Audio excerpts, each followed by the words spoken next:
Okay, all right. So you covered the bases. I think you're good. I think you just have to, you got to now develop a personal style. I believe that allows you to not stop. Like they have to wait until after the class is over. You can't be interrupted at all. I think them interrupting you is what's slowing you up, not necessarily them not understanding. It's they're trying to understand at the wrong time. It's like take notes now, ask questions later. Write your questions down. I gotta get through the material because there's so many different levels of people at the masjid. You got to become a sheikh. Sheikh just rolls, and then you get the Q&A later. And that works, but it doesn't, because so when I'm teaching, I'm engaging. So a part of the engagement is encouraging them to open up too. I can't say when I ask, speak. If I don't ask, don't speak. Well, yeah, I mean, no, you have to do that. You just have to develop a style that's not directly doing that. You create small blocks of opportunity for them to engage with you. You gotta just gain a little more control of the class. Not that you're not interactive still, but they just interrupt you too much and you allow it. You have to hold their thought. It's like me telling my son something. Ooh, Dad. They're doing the same thing in a more sophisticated way. Mm-hmm. From what I noticed, just in getting through, it's the questions that they're asking you. Well, who's this? Well, what's that? It's like, hold up. All right, guys, let me finish the material. Maybe you don't give them so much background. Maybe block the backgrounds a little bit. You got to chew this food up for them, man. You got to, and I think that's what Mufti's doing a little bit too. Mufti's giving the class plain, and then he's giving you the question and answer at a block of time. You're not really cutting him off, although it is a work. You got to change the difference between a workshop and a class. You got to call a workshop, and you got to call a class. So maybe you might say for the things that you want to cover ground, you call it a class and save questions for the end. And then workshop could be based off the class, but it got to be a different type of session. A pause, a break, or something where you're able to move along, and whoever doesn't need that particular level of maraja, they can leave and come back when you pick up with the course. Pick up to the method or the curriculum, the core curriculum. Okay, I get that. So is background not chewing it more for them? No, don't chew it more for them. You're backing out. You're not giving all the information. Like a person can understand the qawaid, but their mind is trying to they're trying to be woke at the wrong time. Be woke when I'm giving you the hadith and whether or not it's sound or not. Be woke when I'm mentioning these names. But don't try to question how the Quran was compiled. Like, bro, not right now. That's a whole nother class. Like, let me run through the information. If you really need that much background, I'll give you some books to read. Like, you got to put them on the spot, and then put the books out there so that if I'm in the crowd and I might have wanted to know, like he wanted to know, I can go do my further research. I think that's how you do it. When they take you totally out of the book with the questions, and it forces you to have to go into your archives, like they got you digging into your secular knowledge to explain stuff to them. It's like, come on, man, I ain't go to school, man. It's like Yasser Qadhi trying to explain what he meant by what word did he use? What? Shadi said paragon shift, and they said that he was getting involved in philosophy. Even using the word philosophy, using the words philosophical and things, like using any of these type of words, it automatically puts up a wall. It's triggered. So they've been already conditioned and programmed.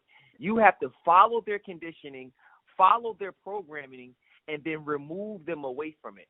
You can't apply a system unless there's a system already in place. And if there's a system already in place, you can't go against the system. Nothing will work that way.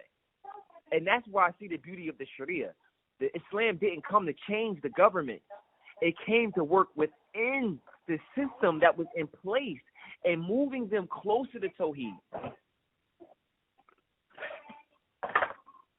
Mm-hmm. That's the job of Duat, not to exercise his intellect on the people, not to prove that you covered certain material, not to prove that you deserve anything.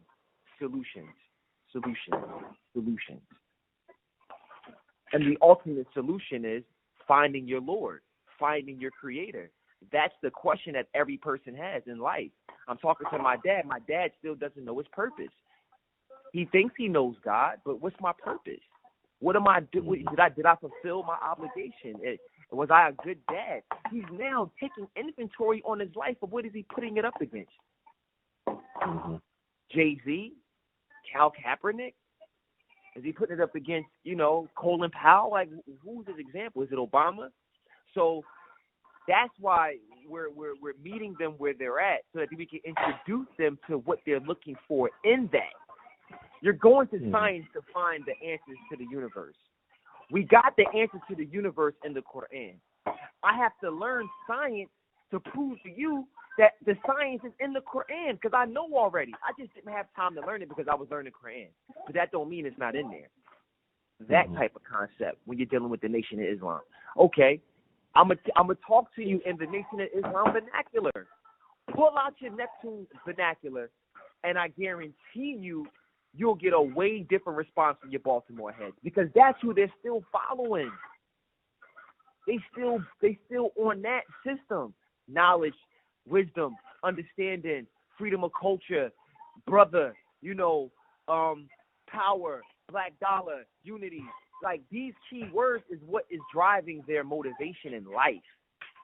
You're removing them from those keywords, giving them new keywords that they have no reference to, nor does anybody they look up to, do they use it.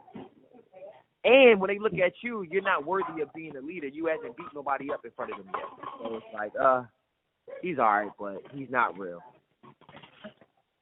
That's the deal. That's what happens when you're dealing with the ignorant layman. Or you got the money, or you got the real estate. They look for things to find leadership. And those things are usually the things that people can measure, like your fighting abilities, like your heart, like how you treat your wife. These are the proofs that I'm going to follow you, not your pound for pound, your akhlaq. That's why the layman is not held responsible for not knowing what the sheikh don't know. And he gets rewarded for following it. That's why it's only one reward. It's the mutaba. And the concession is the ignorance. Built-in mercy. So how do you expect the person that Allah has showed mercy for what they don't understand to get you just because you coming? Nah, you ain't coming, man. You're not the second coming. None of that. So meet them where they're at. Use slang. Use certain other things. Tap into it a little bit in your own way. Not that you fronting like you're a part of something that you're not a part of. They know you're not connected, but you're paying attention and you care and you get it. And you can be influenced by them too. I can teach you a new word in the I can show you how to wear your sneakers.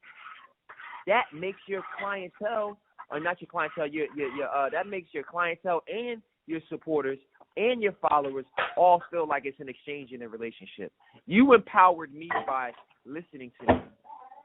Whether or not you take from me or not, it empowers me that you take time to listen. And then to do things with me on that platform, get into the website, want to wear the clothes, that makes me want to share with you. And it makes me want to listen to you. It's the same thing with the community. You got to find that in a broad stroke. Mm-hmm.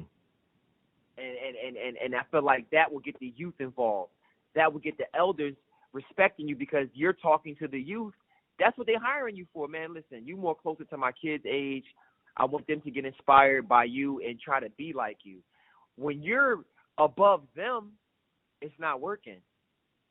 They're not talking to you, and they're not talking to me. Now I got to get somebody in here that they'll talk to. Man, get the rapper guy, Muta Bill. Get him in here. It becomes that.